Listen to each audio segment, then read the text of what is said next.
دوسرے کے ساتھی ہیں، رفیق ہیں۔ یہ آپ نے بات سمجھ لی۔ اس وقت تک مسلمان معاشرہ جو ہے یہ دو حصوں میں علیحدہ علیحدہ منقسم تھا، مہاجرین، انصار۔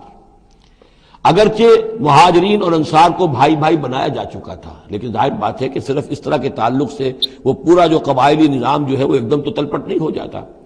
تو اس وقت تک یہ صورتحال بھی یہ ہے کہ جو پہلے جو 8 مہمیں حضور نے بھیجی ہیں اس میں کسی انصاری کو شریک نہیں کیا، وہ ایکسکلوسیولی مہاجر فینومینن تھا۔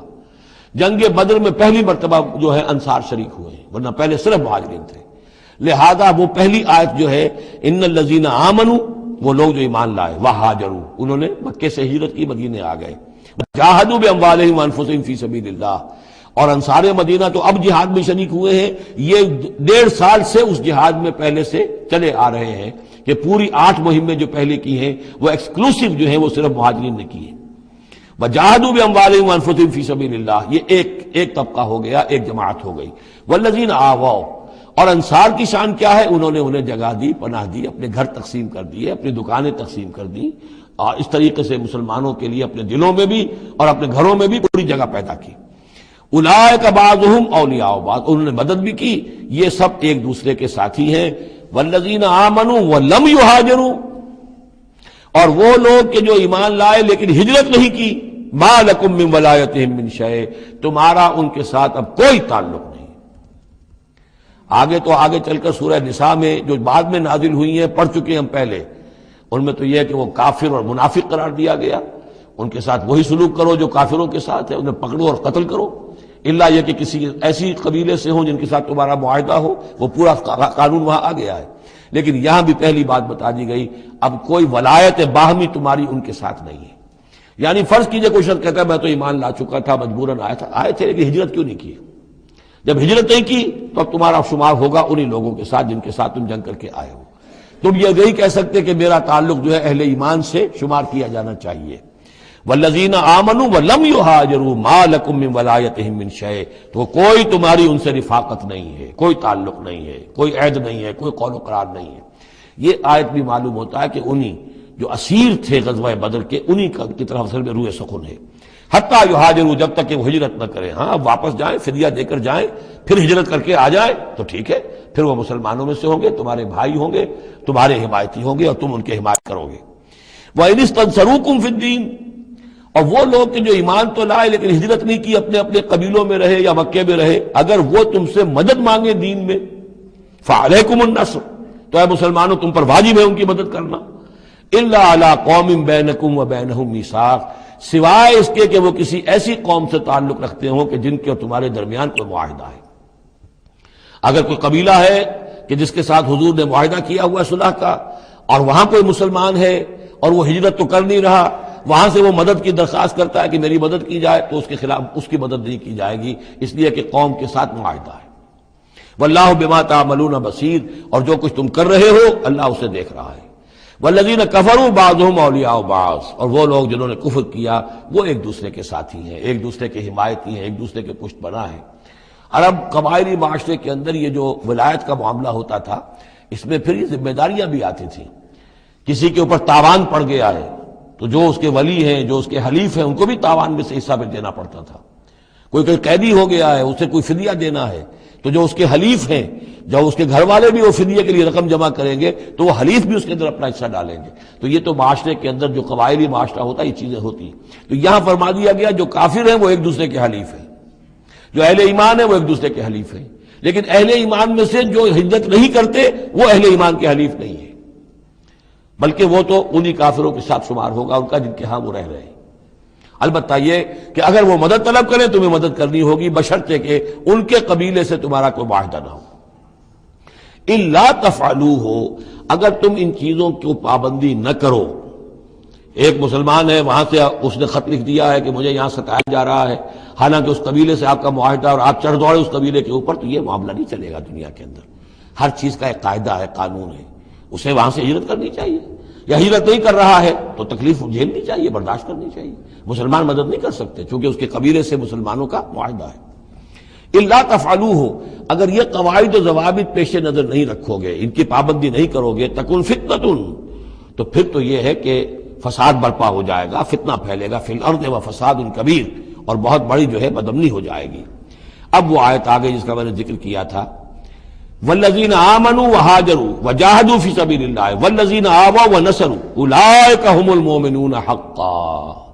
اب ان دو طبقات کو جمع کر دیا گیا، والذین آمنوا وہاجروا وجاہدوا فی سبیل اللہ والذین آووا ونصروا، ویسے یہ کہ وہ لوگ جو ایمان لائے اور جنہوں نے ہجرت کی اور جنہوں نے جہاد کیا اللہ کی راہ میں، یعنی یہ مہاجرین، والذین آووا، اور وہ انصار مدینہ جنہوں نے انہیں پناہ دی، انہیں جگہ دی، انہیں اکوموڈیٹ کیا، والذین آووا ونصروا، اور نصرت کی، اولئک هم المؤمنون حقا لهم مغفرۃ ورزق کریم، ان کے لیے مغفرت ہے اور رزق کریم ہے۔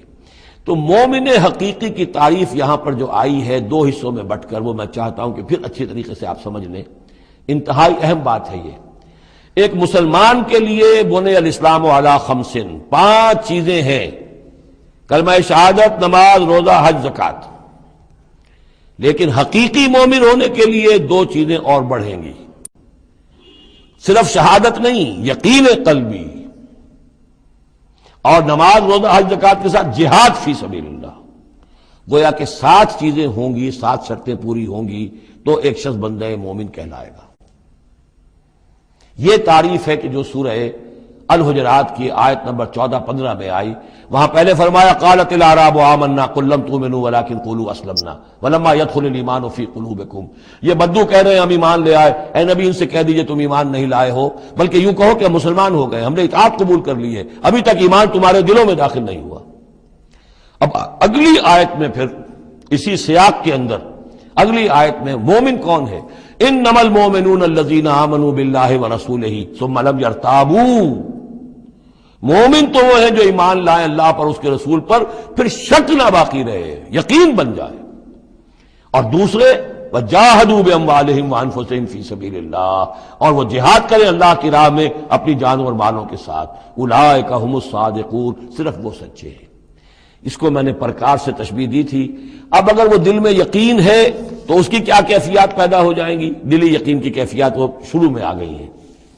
انما المؤمنون الذین اذا ذکر اللہ وجلت قلوبہم، اہل ایمان تو وہ ہیں حقیقت میں کہ جب اللہ کی یاد کرتے ہیں، اللہ کا ذکر ہوتا ہے، ان کے دل لرز اٹھتے ہیں۔ وَإِذَا تُلِيَتْ عَلَيْهِمْ آيَاتُهُ زَادَتْهُمْ ایمانا، جب ان کو اللہ کی آیات پڑھ کر سنائی جاتی ہیں ان کے ایمان میں اضافہ ہوتا ہے۔ وَعَلَىٰ رَبِّهِمْ يَتَوَكَّلُونَ، ان کا توکل، ان کا بھروسہ کل کا کل اللہ کی ذات پر ہے۔ الذین یقیمون الصلاۃ ومما رزقناہم ينفقون، اور وہ لوگ جو نماز قائم کرتے ہیں اور انفاق کرتے ہیں اللہ کی راہ میں اس میں سے جو ہم نے دیا۔ اولئک هم المؤمنون حقا، یہ ہے سچے مومن، پکے مومن۔ لیکن یہ مومن کی شخصیت کی تصویر کا ایک رخ ہے۔ بدقسمتی سے ہمارے ہاں یہ 2 رخ علیحدہ ہو گئے۔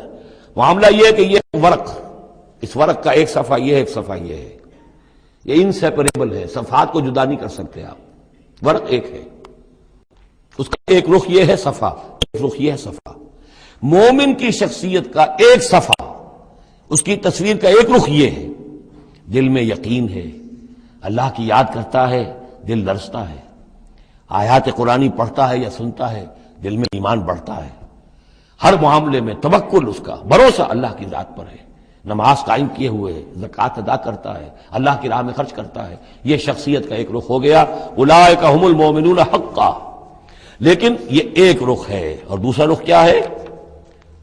وہ ہم والذین آمنوا وہاجروا وجاہدوا فی سبیل اللہ والذین آووا ونصروا اولئک هم المؤمنون حقا، اور وہ لوگ جو ایمان لائے، جنہوں نے ہجرت کی، جنہوں نے جہاد کیا اللہ کی راہ میں، اور وہ لوگ جنہوں نے انہیں جگہ دی، پناہ دی اور ان کی مدد کی، یہ ہے مومن سچے۔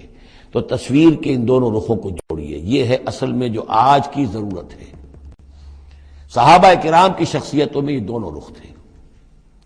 جیسے زوال آیا ہمارے ہاں، اڑائے کچھ ورق لالے نے، کچھ نرگس نے، کچھ گل نے، چمن میں ہر طرف بکھری ہوئی ہے داستاں میری، دین کے حصے بکھرے ہو گئے، کوئی حلقے ذکر کے ہیں تو ان کو جہاد وغیرہ سے کوئی غرض نہیں، کوئی جہادی تحریکیں ہیں تو ان کے اندر جو ہے وہ دوسری کیفیات نہیں۔ اس طرح کے معاملات جو ہے تقسیم ہو چکے ہیں۔ جب تک کہ یہ مکمل شخصیتیں وجود میں نہیں آئیں گی، یہ ظاہر بات ہے صحابہ کی کمیت کے اعتبار سے تو وہاں تک نہیں پہنچ سکتے، لیکن ان کا عکس تو ہو، اس طرح کی کیفیت متوازن طریقے پر. اگر 25% ادھر ہے 25% ادھر بھی ہو، 10% ادھر ہے 10% ادھر بھی ہو.